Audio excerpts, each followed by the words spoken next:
Hello everyone, this is Chris Tully and notaword.info. I read an article the other day about Ford Motor Company that was really intriguing. Jim Farley, the CEO of Ford, mentioned that they're going to put a new emphasis on hybrid electric vehicles. And it's a little unusual because now all you hear about is all the automakers going all electric and when they're going to phase out the internal combustion engine, whether it'll be by 2030 or 2035. To see Ford take a different approach really got me thinking. So I wanted to dig into the numbers a bit, and I think I see where they're coming from. And I got to tell you, I think it's a pretty sharp move right now. Right now, just about 70% of Ford's revenue comes from North America, the vast majority from the United States. And the typical American driver drives about 14,000 miles a year. Now, you contrast that to Europe, where the typical driver drives about a little over half that, about 8,000 miles a year.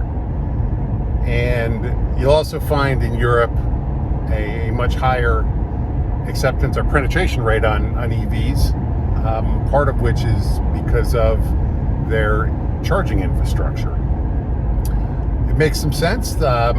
Europeans may be driving shorter distances, so range anxiety, as you'll find, as a big objective or objection to going into EVs in the US.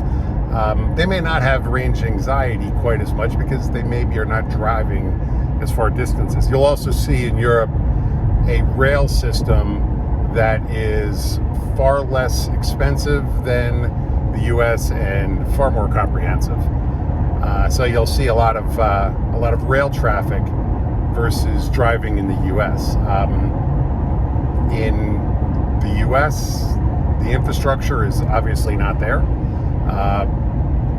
Drivers may be driving farther distances. Range anxiety is definitely a real factor, and the charging infrastructure is just not to the extent to where it needs to be eventually. Now, I then took a look at my personal life, and my wife has a hybrid, and in looking at her purchase, the concern that she had was, how do we drive long distances? We recently drove to Florida. That's 11 hours. That would take 3 different stops to recharge a battery at a fast charger. So a lot of planning would go involved with this. She loves the electric car. Her hybrid, when she first purchased it, she was teaching at the time. She would drive to work, maybe have a couple stops on the way home, get home, plug it in the garage, charge up. And when we purchased the car, it had a full tank of gas. It was 5 weeks before she went to a gas station and fill it up, or she had me go to the gas station and fill it up for her. And that's simply because of her driving patterns. And it was a terrific solution for her. However, when we go to Florida, or if we took a long trip, it makes it inconvenient. Having a hybrid gives you the ability to get the benefits, obviously, of electric without running into the range anxiety that you have with a full electric vehicle.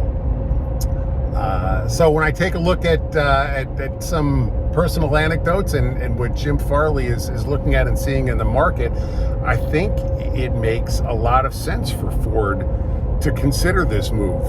Hybrids are a nice way to dip your toe in the water in the electric world, get the benefits of the electric car. Electric cars drive like a dream. They are very peppy. They're really fun to drive. So I think as more people start to experience that, the penetration will expand.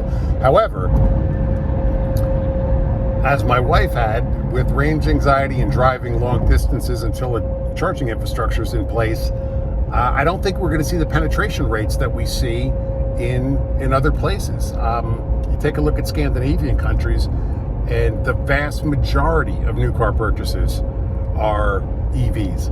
That's just not going to happen in the U.S. right now.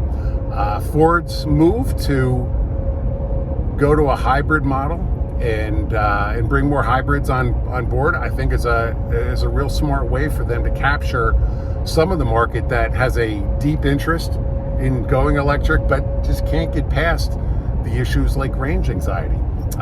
So Jim Farley, I applaud you for that move. It's again real gutsy for someone to make a huge pivot like that on a company as big as Ford.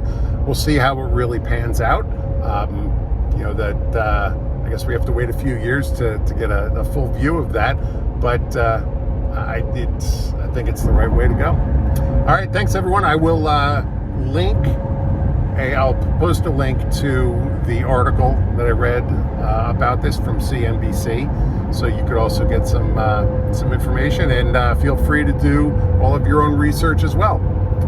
Chris Tully and Outdoor.info. Thank you. Bye-bye.